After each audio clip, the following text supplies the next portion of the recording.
Welcome, everyone. It's Peter Dunn, and this is the Pete the Planner experience. Good to be with you today as we podcast to bring you joy and enlightenment. Damian Dunn joins me as always as Kristen is hunkered down with a baby. Is that right, Dame? Yeah, something like that. Okay, so anyway, Kristen has a baby. I checked in on her this week. I said, "How are you? And how are your baby?"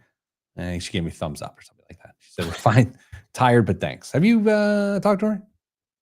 Yeah, and she told me that actually they've got her doing chores already. So, just trying to break out of that lazy, not let that lazy baby phase really ingrain itself, but, get out there and, feed the critters and clean the stalls and all that fun stuff. Dame, the next 3 weeks have me going to the greatest cities in the world. Oh? Yes. Do you want to share the cities that you're going to? Sure. I mean, to some, these are the greatest cities in the world. Me? Yeah. We'll be the judge of that. Don't worry. You tell me, okay? How about this? You rank the city from 1 to 10. Okay, that's fair. 10 being really good. Louisville. I mean, if you go there for the right reasons, Louisville's pretty nice. Business, 6. Atlanta. Business. Man, business. 5. Vegas. Business. I don't care why you go to Vegas. That's -2. Okay, so we're tracking. Yeah, don't ever really look forward to Vegas. No. Good morning, David and Chris and Andy. Good to be with you all. Dame, today what we're doing is we're taking a little bit that the wonderful Kate Swack on our marketing team put together for a different project, which was like AI versus the money guy. So what you and I are going to do is we're going to go head to head. I'm going to ask you a question. Okay. And then you're going to answer it. And then I'm going to run the same question through AI. And then I'm going to read AI's response. And then you and I get to decide whose answer was better. Then we'll flip. And then I'll answer a question. We'll plug it into AI. And then we'll judge. And I want to get out in front of this right now and say, I believe, first, we have a scoring system. We're going to do a scoring system today. I believe you will win. So pause. You think I will beat AI or I will beat you? You will beat me. Oh, okay. I think you'll be better at this than me is what I'm trying to say. Hello, Jen Myers-Howell. I appreciate that. I just think you do this every day. I don't. And you know more stuff. So there we go. I do feel like we need to wait until the vacuum seal hits before we go to the radio.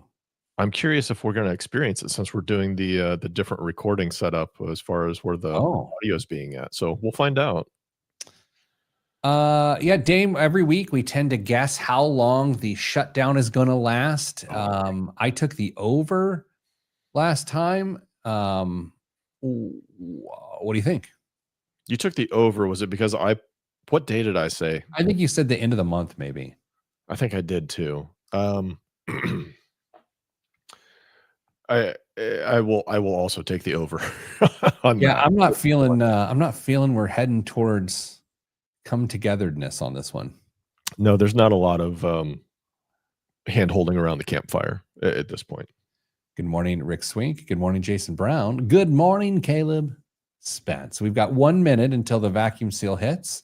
And then when we're locked in and all the freshness is ensured, we'll move on to the radio program. For those that have never listened to the show today, why now? No. Here's how the show works. Oh, wait. Good morning. First time on the chat, longtime podcast listener. Well, okay. There we go. As I was saying, no one listens to this. Hi, Cheryl. Good haircut that guy has too. Yeah. Here's how this show works. This is a radio show, but we made the podcast just like the whole thing, the business and the pleasure. It's basically we're the mullet of entertainment.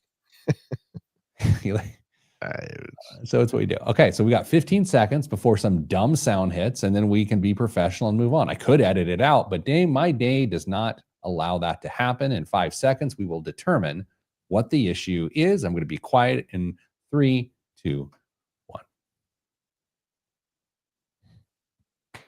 Was that it? I didn't hear anything. How? Did you hear it? No. I didn't. Anybody So else in it's simply that? the peanut? I didn't hear anything. Okay. Let's start the show. Gosh. Hard out at the top of the hour, everyone. This is gonna be a short show. Why, Jeremiah? Because I got stuff to do. Yeah. Can I tell you something funny? I was with Chris Spangle, producer at IBJ, and he helps with this show today, this week, and I saw him in person. And oddly enough, his doppelganger works in his same building, like true. Did you see this post, Dame? I saw the two of you. I just assumed it was No, Spank. it's doppelganger. It wasn't him? Doppelganger. Oh my gosh. So the funny thing is, he posted it, and everyone just commented on it and didn't even realize it wasn't him. I never in a million years. First of all, I didn't know that he had the doppelganger at work, which could be really interesting if we're being honest. But no, I never in a million years would have guessed that was anybody other than him. Let's do the show. In 3, 2, 1. This week on the Pete the Planner Show, we answer your money questions. Here is how the show works. Email us. The email address is askpete@petetheplanner.com. That is ask Pete, that's all one word, at petetheplanner.com, and we will answer your questions on the air. This week, we are actually answering financial questions, as is artificial intelligence. I will explain in a moment. I did use the word we. I am not French. It is plural for mi hombre. Damian Dunn. Hello, Dame. Hello, Pete. Dame, here's what you and I are doing today. We are doing AI versus the money guys. Okay, AI versus the money guys. You and I are going to take turns asking each other a financial question. The person will answer the question. Then we will put the same question into AI, let AI answer the question, and then we will vote on who had the better answer, AI or you or me. So does that work for you? Yeah, if we don't nail it the first time, we'll figure it out as we go. That's how flexible we are. All right, so you're going to go first. I'm going to ask you a question first. Okay. Okay, and I'm going to let you answer, and then I'm plugging it right now into AI. Okay. And so while that is calculating, you can get started. Here we go, Dame. Okay. Dame, I have $7,000 on a credit card at 25% interest. Okay. I also have $9,000 sitting in an emergency fund earning 4.5%. Should I use some of that money to pay off the card or keep the savings intact in case of emergencies? I'll hang up and listen. Well, thanks, writer, caller, whoever you are. Pete, we've talked about this for years at this point. You know, one of the first questions I would ask that I won't get an answer to here is, how was that debt accumulated? Was it a one-time thing that was kind of out of their control, and at that point they didn't have any kind of an emergency fund, or they didn't want to dip into it? Is it a pattern of consumer spending that they've built up over the years? I would want to make sure that we address, before we even get to how we're going to pay that off, just to make sure that, hey, we've got a plan. If it's an issue, that we're going to try and prevent this from coming back. Because the last thing we want to do is say, you know what, use that emergency fund to pay this off, and then you find yourself right back in this position in fairly short order, and now you don't have any kind of cash background and all the debt, or most of the debt, that came back. So making sure that we're not going to make a decision that's going to unstabilize our financial situation in the short term, I think, is really, really important. I think you would agree with that. Yeah, exactly. If it's a behavior issue that got you there, wiping out your emergency fund is a bad idea. Yeah. Right. That's what you're saying. And if you're saying, if it's circumstance that got you there, then go ahead and wipe it out, and then use what that payment would have been to rebuild your savings account. That's basically what you said, right? Yeah, that's pretty much what it said. Once we kind of get that established, then we can say, okay, now let's take a little bit closer look at what the cash flow looks like, because we want to make sure that there's some kind of margin in there that you can use to rebuild the emergency fund, if that's the route we go. And also, kind of what's on the horizon. Is there anything that we think we might have to dip into in the future? That savings is going to help you sleep better at night, just to have it there as well. So I'm personally of the mind that emergency funds are there for emergencies. I don't want to use assets to pay off a debt unless I have no other way to do it, and it's going to free up some cash flow to allow us to do some other stuff. I would potentially be willing to entertain the idea of using a small portion of this to at least give you 1 month's worth of expenses still sitting in that emergency fund, as long as there's a clear, repeatable way to pay down that credit card debt out of cash flow going forward, to kind of just get you over that hump, get a good jump start on it, and then you're on the hook for maintaining that momentum going forward. All right. Do you want to use a robot voice? Wait, can I use a robot voice, or is that too distracting? Way too distracting for me. Okay. How about a smaller robot? How about a smaller robot? Still distracting. Using some of your emergency fund, this is AI, using some of your emergency fund to pay off high interest rate credit card debt could make financial sense given the interest rate difference. Your credit card is accruing interest at 25%. This is literally just restating what the person said. While your emergency fund is only earning 4.5%, mathematically paying off the card reduces the amount of interest you're paying much more than you'd gain by keeping the full savings intact. However, you also want to maintain enough cash for genuine emergencies. A common approach is to partially pay down the debt, perhaps using enough of the emergency fund to make a significant dent in the balance while still retaining a safety cushion. Before doing so, how stable is your income? Do you have other sources of emergency funds? And how quickly can you build your emergency fund? That's the answer. Dame, you blew it away. You blew it away. It felt really similar. It did, but the nuance of this is, how did you get the debt? That's what matters. Yeah, that's true. That didn't come up. So yeah, I think the human behavior side of things really pushes my answer over the top. I will agree with that. All right, so I'm loading up the one for me. You can read it to me. I want to put it in chat here real quick and let it work. Go ahead and read it to me. Next question.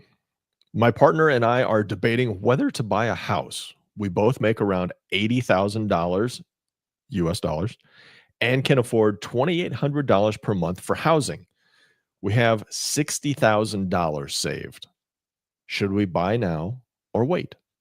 $60,000 saved. I think the question would be, is that include the emergency fund or not? If it includes the emergency fund, then I would say, let's think about this for a second. 160 by 12,000. I bet their household income is roughly $9,000 a month. So they would need $27,000 in an emergency fund, which means that $33,000 is saved for the house. I bet with that level of a payment, they can afford roughly, $400,000 house or something like that, which means they'd have less than a down payment of 10%. I would say I'd like them to get to another $7,000-8,000 in savings before they buy, if in fact that $60,000 consists of the emergency fund. If it does, if they have a separate emergency fund, then I think they could buy now. That is my answer. That is what I'm going with. Okay? Yeah, I think that's very reasonable. I think I'd be really curious as to where they figured they could afford $2,800 a month on their monthly payment, because as we start to back all those numbers out, we get down to an assumed $9,000 of income. We're at 2,800 is a pretty darn big chunk of that. Here's what AI says. Here's some points to evaluate, because it depends. $2,800 monthly budget could support a mortgage of $350,000 to $450,000 range. By the way, damn, I knew off the top of my head. Nice. Market conditions of housing prices or interest rates are high in your area. Of course, blah, blah, blah. Do you plan to stay in the home for at least 5 to 7 years? Buying is more advantageous the longer you remain in the home. Great point. Emergency fund after down payment and closing costs, will you still have reserves for emergency and home maintenance? Rent versus buy. Compare current rents to projected mortgage costs. I think that is just a true point, but if you can afford to buy, it's almost always better to buy compared to rent. So that's a weird point. In general, you're financially positioned to buy, but timing should align with personal goals and local market dynamics. I disagree about the market dynamics thing. I think the personal goals thing is obvious. And I think the only point that really matters here is the $60,000 filled with part of your emergency fund or not? I'll say I have a slightly better answer than AI, but it definitely flags some things that I just blew past because anyone is going to determine if it fits their goals. What do you think? Be honest with me. I honestly, I think your answer was better than AI. I think it was again nuanced. It was tied into it, and it feels a little bit more individualized. Here's what we're noting as we go into the break here. I'll speak for myself. I have not pre-planned these questions. We planned the questions, but I've not read them and thought through them. And I'm just plugging them to AI. So we have the same information. But what you and I have is pattern recognition. We've done this long enough to know what's really going on in the situation. So coming back after the break, more AI versus the money guys right here on the Pete the Planner Show. I'm Pete the Planner. This portion of the program is brought to you by Herculean Meal Prep. I'm so excited today to reach for my favorite meal from Herculean Meal Preps. That's steak and eggs. Those steak and eggs. Is it brunch? Is it lunch? Is it breakfast? Yeah, it's all of them. And here's what I know about it. I am locked in and trying to hit my fitness goals right now. And one of the toughest things about trying to hit fitness goals is the input of food and how it impacts not only your performance, but the end result and the output you're looking for. What I love about this is it's an entire tasty meal, and I know the macros. I know how many carbs are in it. I know how much fat's in it. I know the calories. I know the protein, and I know the sodium. Those are the things that matter to me.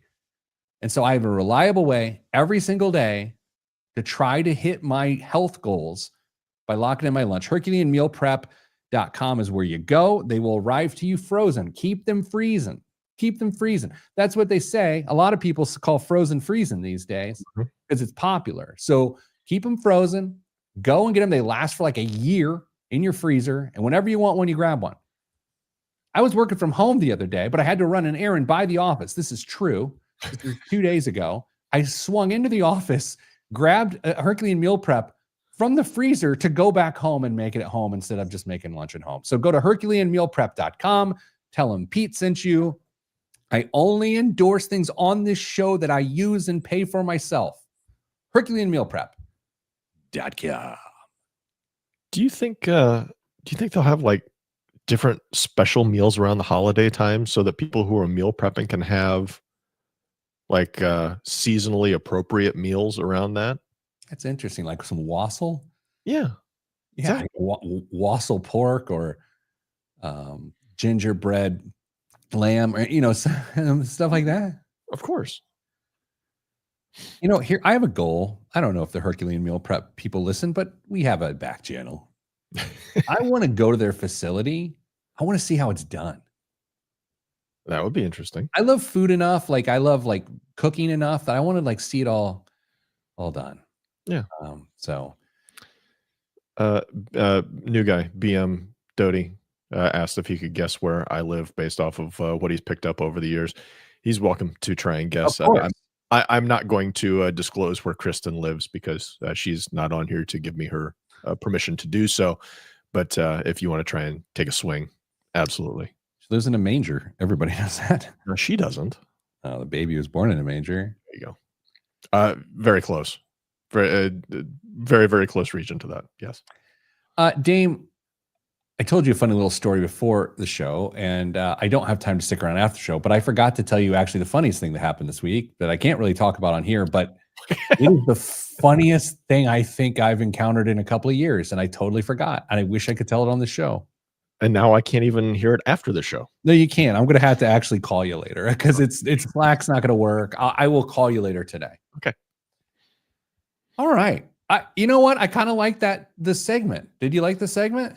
Yeah, I think it'll be interesting to see what the AI lords bring to us to see if they can hold up. And I want to say that it's not just Pete and I fluffing each other's answers and saying we're doing better. We would if we get smoked on one, I'm hoping we'll both be honest enough to say I think AI got us on that. In the series that young Kate Swack put together for Your Money Line, I got beat a couple times. I admitted it. I'm glad you got this one, not because I don't know the answer, but because this is one I think you get all the time, and I want to hear how you answer it, and we'll see what AI says. I think this is going to be a draw, this next one we're going to do. So, because we'll see. Okay, let's go to Aaron. We'll figure it out. All right.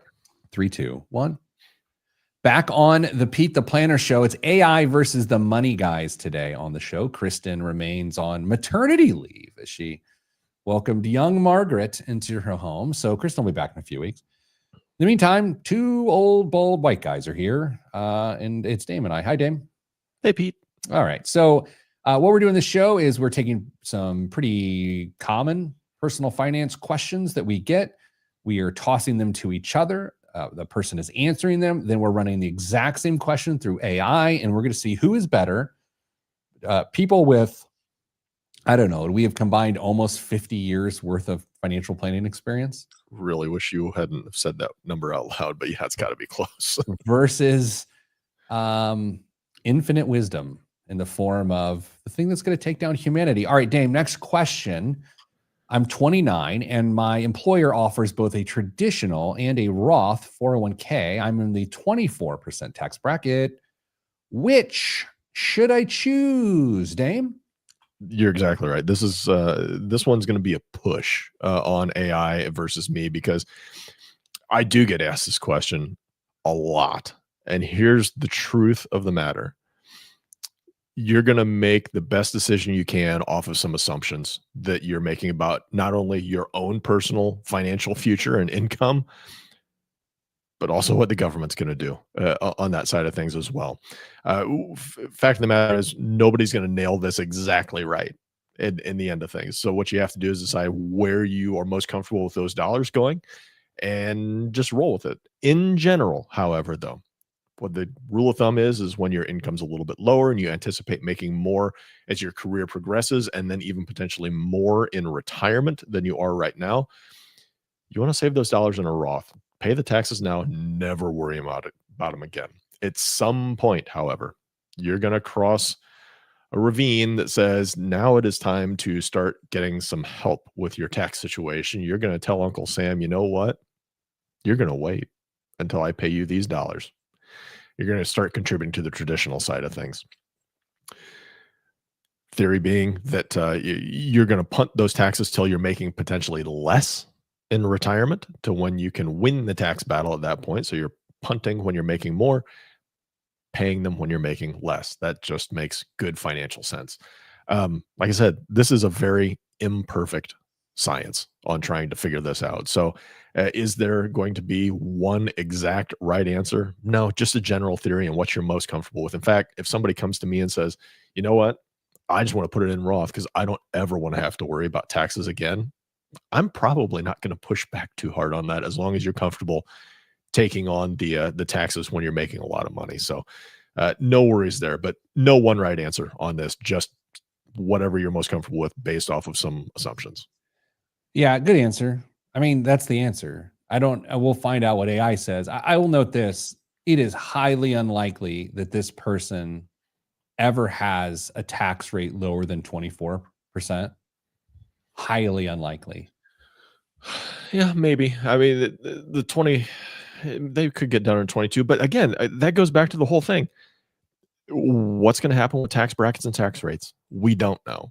And that's part of the going down. equation. I think it's reasonable to think they're not going to go down, but who knows? All right, let's see what artificial intelligence says. Choosing between a traditional and Roth 401k depends on whether you'd rather pay taxes now or later. Roth contributions are made. Let's skip to the chase here, or cut to the chase.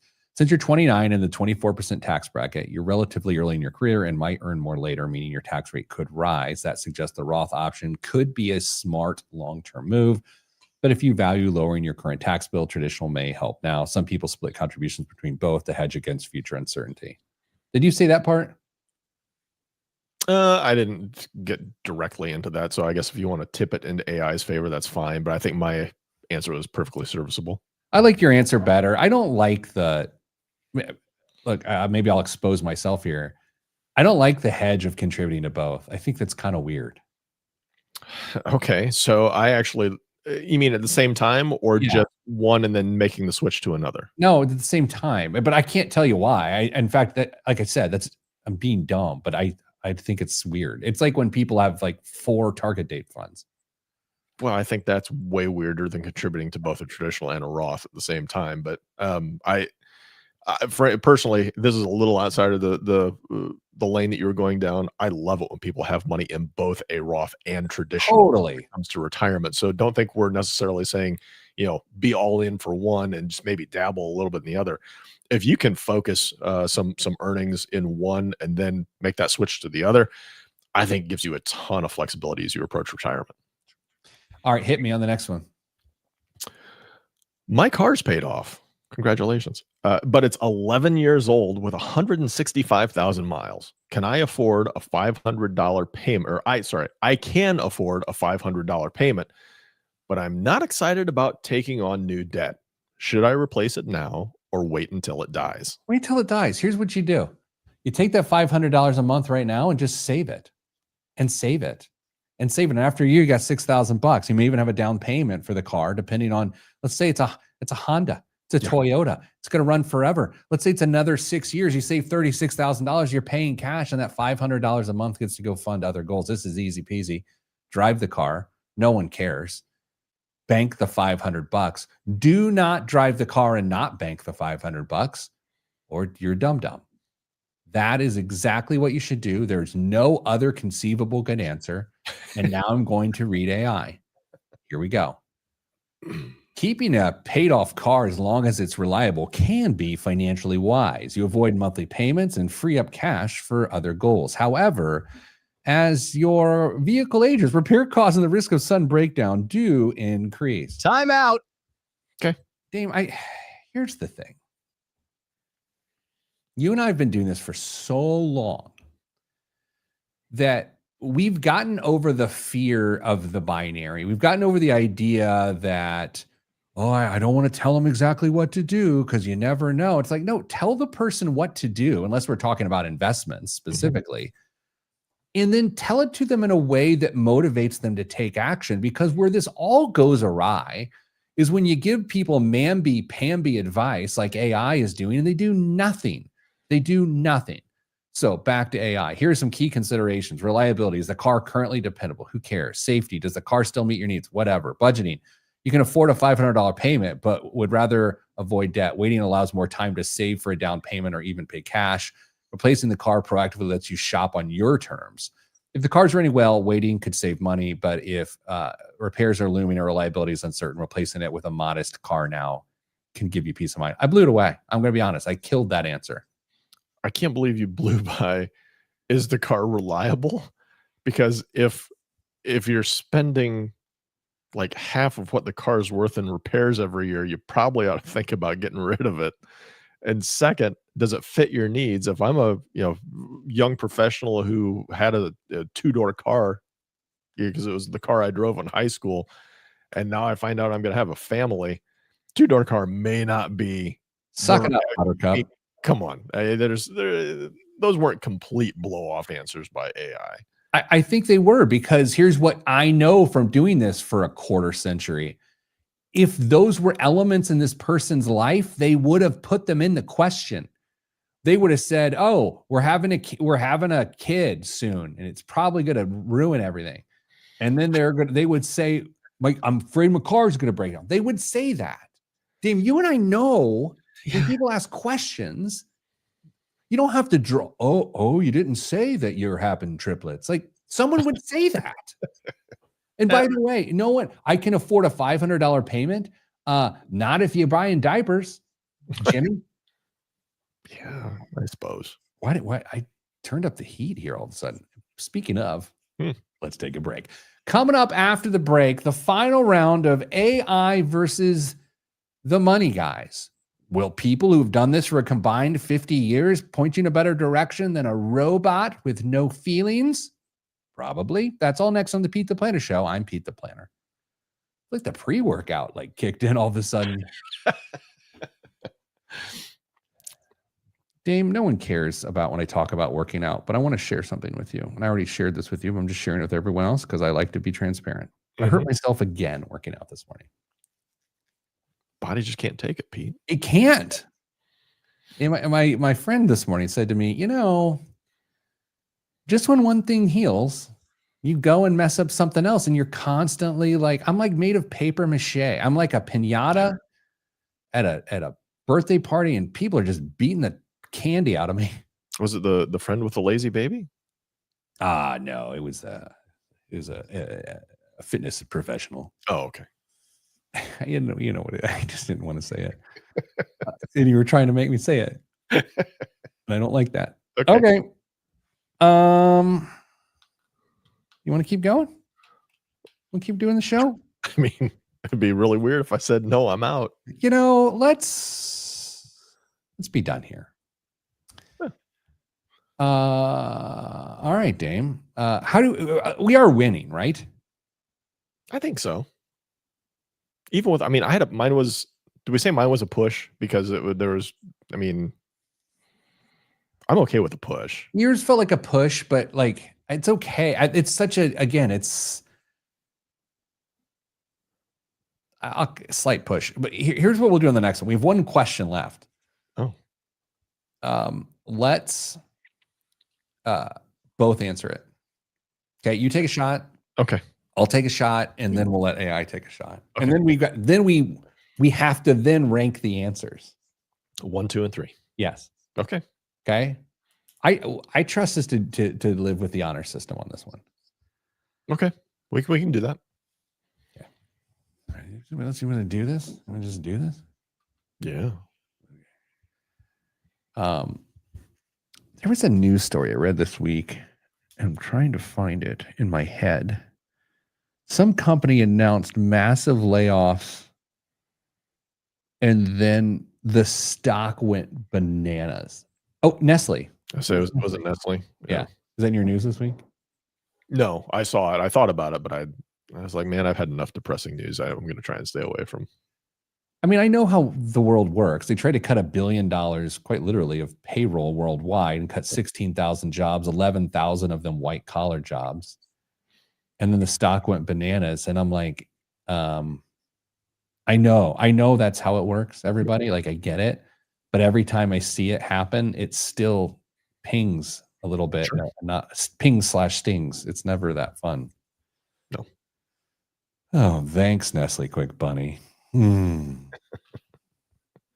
Okay. In 3, 2, 1.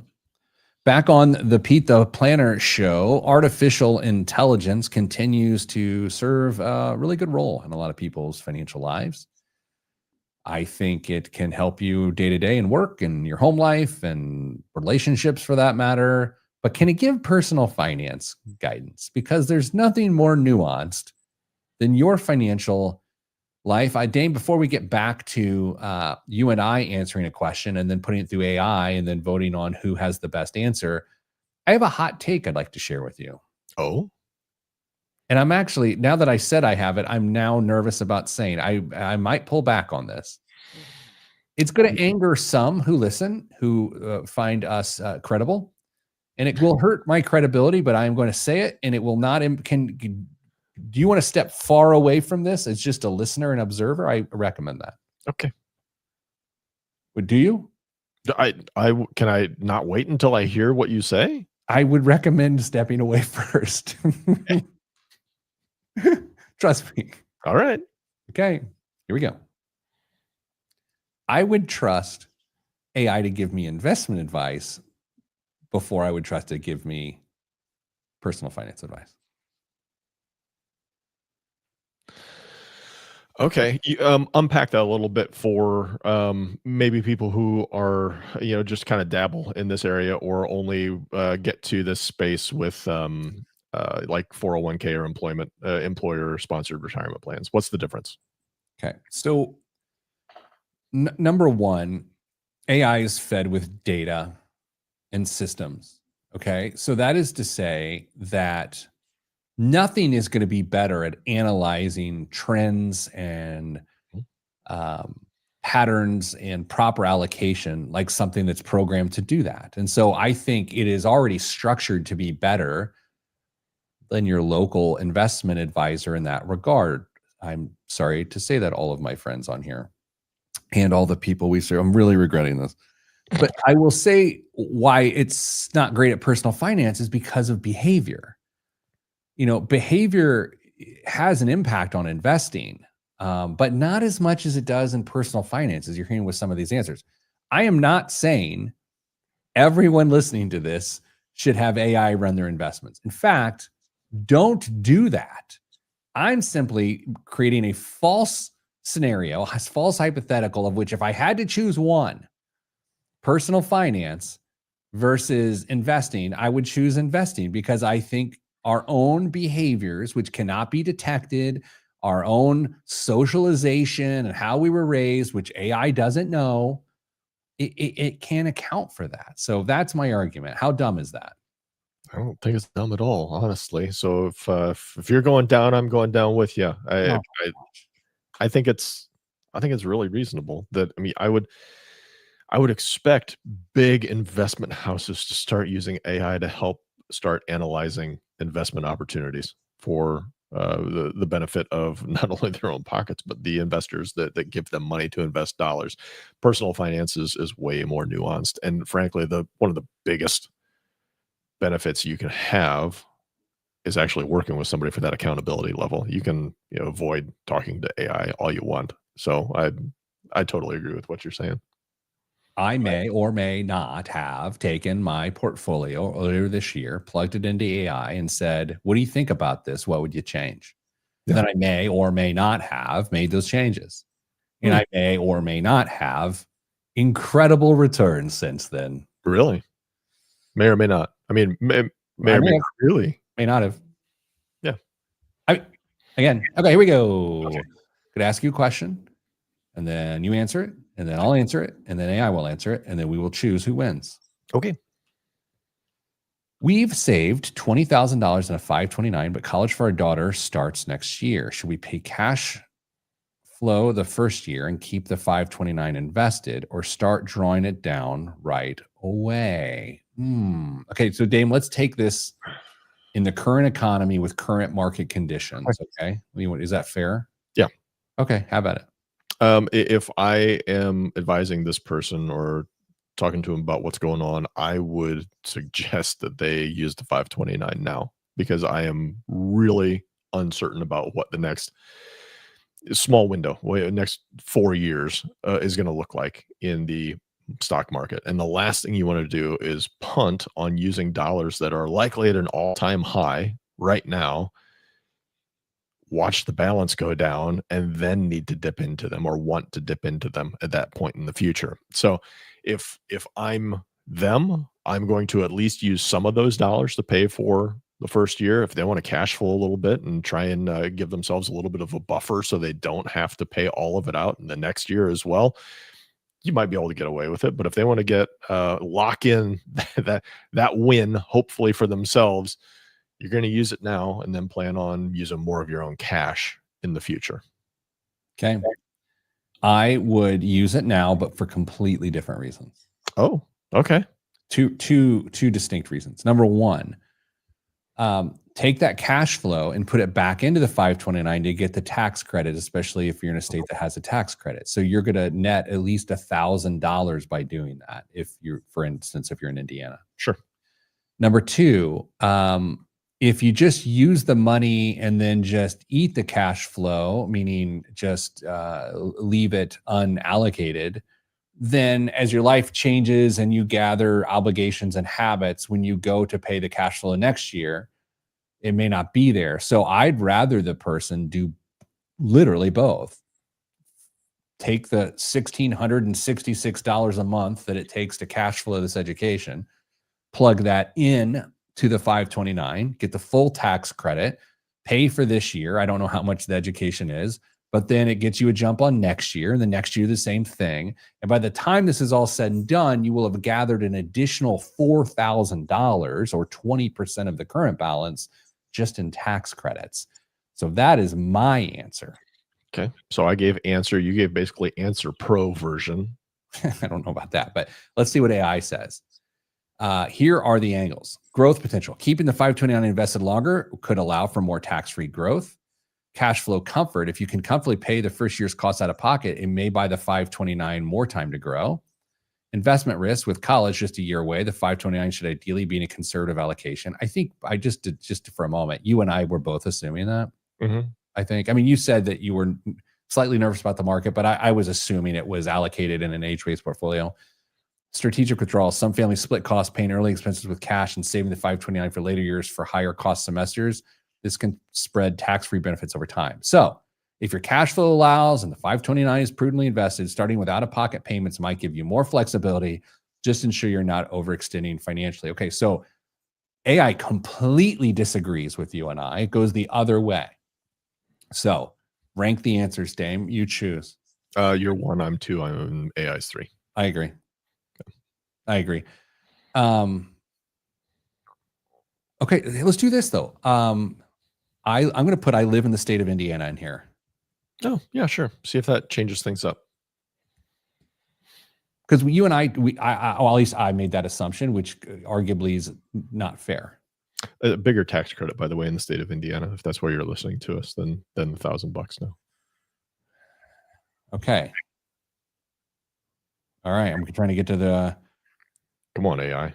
It's here. It's just long. It does account. It says 529 tax rules. So given that calculus becomes, if your cash flow allows paying the first year out of pocket, it gives the 529 more time to grow, preserving future gains. But you must balance that against your budget risk tolerance. It still doesn't say that I'm looking at the tax credit. It says that as an Indiana taxpayer, you're eligible for 20% state tax credit on contributions to a 529 up to a credit of $1,500 per year. That credit can be recaptured in certain cases, like if you roll funds to another state. In practice, this means part of the incentive of continuing contributions is this tax credit benefit. But it doesn't tell them to do that. Interesting. So everybody, AI is a good time for cinnamon roll recipes. But when it comes to like knowing how this stuff works, it ain't there yet, Queen. So go find someone that knows what they're doing. It's aggressive. It is the pre-workout. It's still flowing. So here's what we're going to do. We're going to take a break and take some downers. And we're going to come back with Blom and the news. That's right here on the Pete the Planner Show. I'm Pete the Planner. I think we dominated it. We did ourselves proud. I'm not worried about that. When I did this for the other project, it was much closer. Interesting. Were the questions significantly different? That's a good question. I feel like they had slightly more detail. And I think that's the thing of the more details you give AI, the better. And what you and I do because of pattern recognition is we generally properly assume the detail. And the average person may not realize that certain details are important to getting a good answer when you're working with AI as well, which I mean, you and I know we've experimented with this over a long period of time at this point.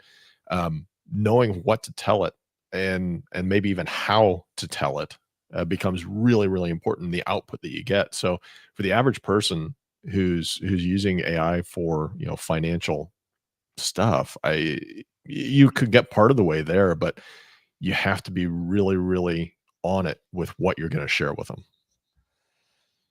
Yeah. All right. Well, I feel good about that. You and I are employed, man. For at least for another year. Great.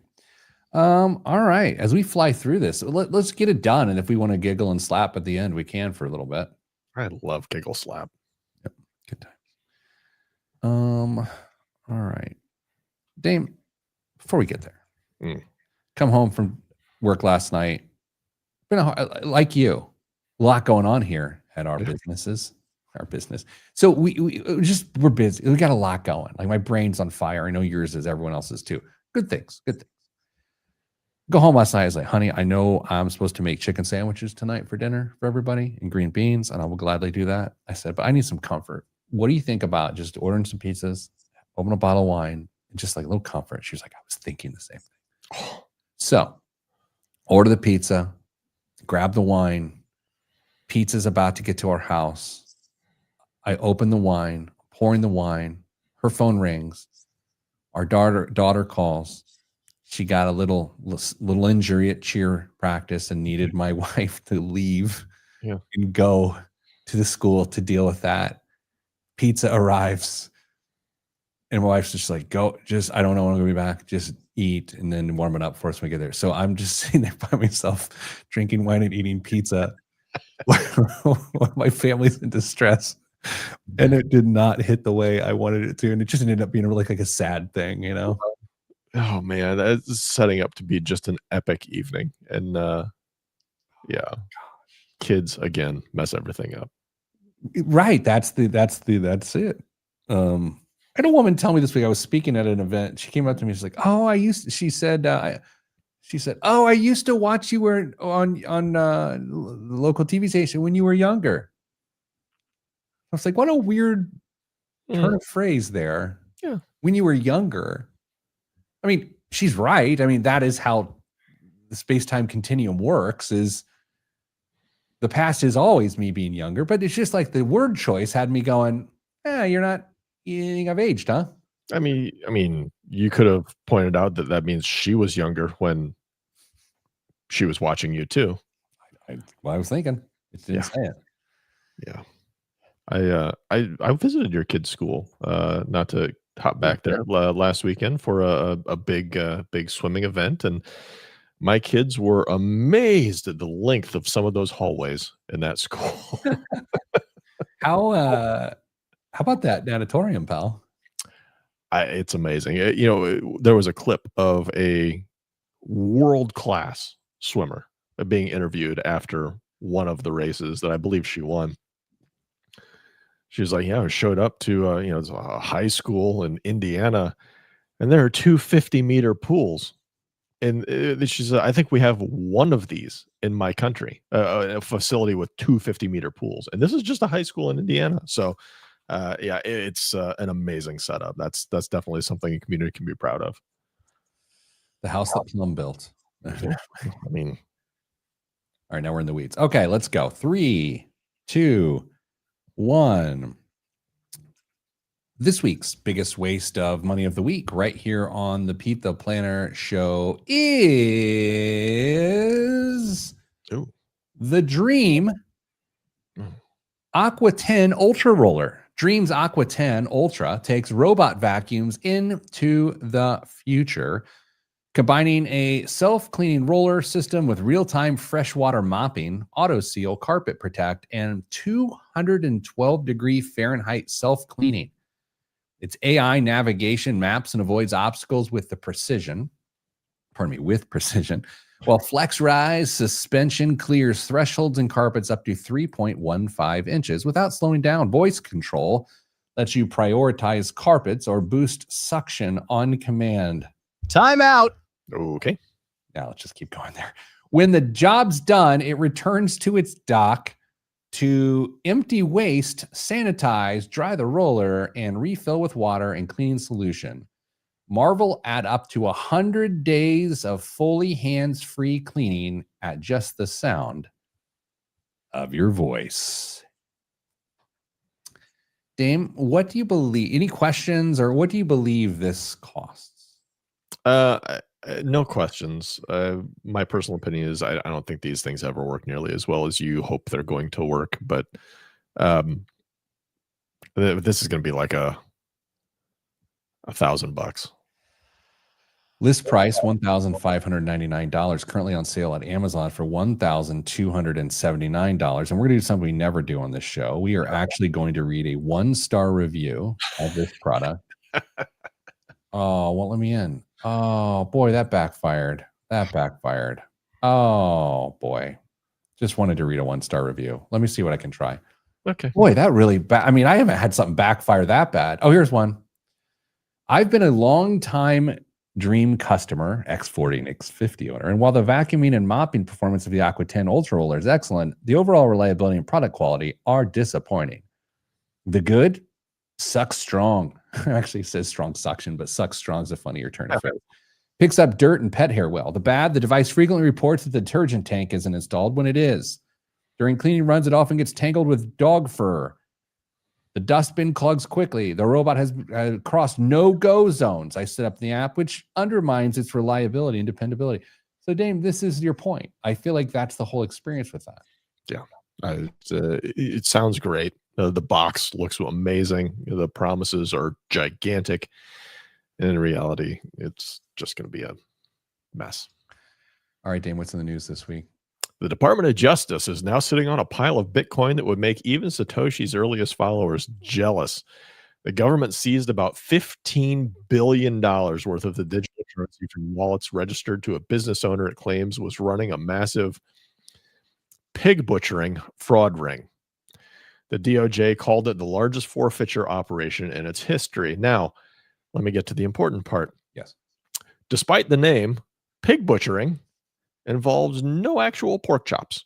Oh, Just making an emotional connection to a victim to metaphorically fatten them up for slaughter, which in more literal terms is just taking their money. I think that's a horrible name to choose for that particular, but maybe that's the point. I don't know. who's the first person that you and I both know that if they heard that term and what it was would freak out? I don't know. Gail. Oh yeah, totally. Yeah, but the reality is the swine is fine. Continue.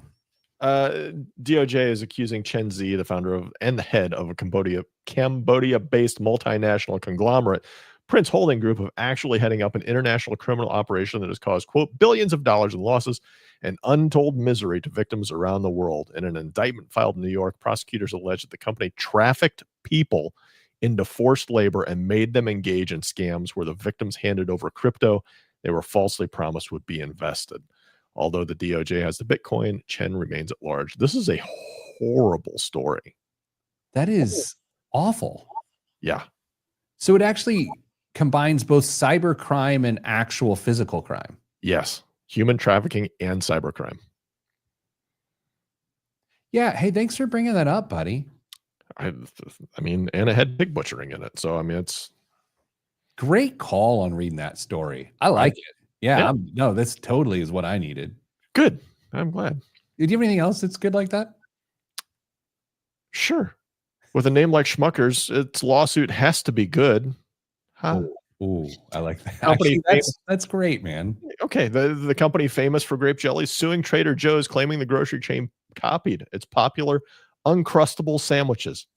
According to the lawsuit, Trader Joe's new frozen crustless peanut butter and jelly pockets are confusingly similar to Uncrustables, right down to the round, crimped edge in the packaging that shows a sandwich with a bite taken out. Here's the financial angle, Pete. Smuckers says it spent this much over the past 20 years developing and marketing Uncrustables. Well, it's the marketing. The developing took 2 drunk guys in 10 minutes. That's like, what's a bottle of McCormick's gin. So it was like $7. The marketing, though, $2 billion. $1 billion over the last 20 years. Wants Trader Joe's to destroy all lookalike products. And Trader Joe's apparently has a history of making copies like this and infringing quite heavily on other products. So Schmuckers is saying that Trader Joe's has spread things a little too far this time. Oh, I like peanut butter and jelly sandwiches. I don't really eat them much anymore. I grew up on them. I love them. I was a big grape jelly guy. I would do a blackberry jelly. Then I found my way to strawberry eventually. Dave, my question for you is, do you like Uncrustables? Never had one. I've had one and I did not like it. It to me, it's like Rice Krispie treats. Homemade Rice Krispie treats, amazing. Yeah. The ones in the blue wrapper, no, thank you. Right? I don't know. Do you like the chemically ones that are terrible? I'm always amazed that they're not rock hard. Okay. So I think that's maybe I just try them every once in a while, waiting to find the one that is just brutal, and I never want to go back. They could be used for construction materials.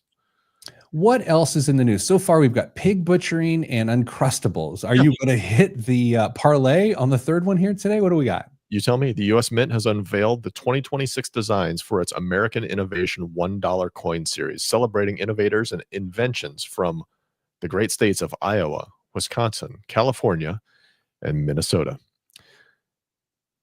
From the heartland to Silicon Valley, each coin honors a breakthrough that changed the world. Iowa's design features Dr. Norman Borlaug, known as the father of the Green Revolution, holding wheat to symbolize his life's work fighting for global hunger. Wisconsin's coin highlights the Cray 1 supercomputer, a nod to the birth of modern computing power. California's design depicts a young Steve Jobs in a reflective pose paired with the phrase, "make something wonderful." That's right. Steve Jobs is going to be on U.S. currency. And Minnesota's coin celebrates mobile refrigeration It's literally a truck, I think, if I saw it right. An innovation that transformed how perishable goods are transported. Each coin shares a common obverse featuring the Statue of Liberty and in 2026, a special gear and Liberty Bell mark honoring America's 250th anniversary. Steve Jobs going to be on a coin. Does this bother you? It just seems I think it's, I'm stuck in the mode of, presidents and, people who founded the country. And it's hard for me to break away from tradition in this case. Cause what's the floor end up being? We're going to have a refrigerator truck on a US coin. Here's what's interesting about this, Damon. I thank you for bringing this up. I think it's the fact that it's a modern figure that hasn't stood the test of time is part of that. But I will say the quarter series where each state quarter had something interesting on the back and the Indiana one had like an Indy car. Yeah. That was kind of cool, but there wasn't an actual people on the back of those. I'm okay with the obverse. I think that's apparently based on what I'm trying to depict here from this.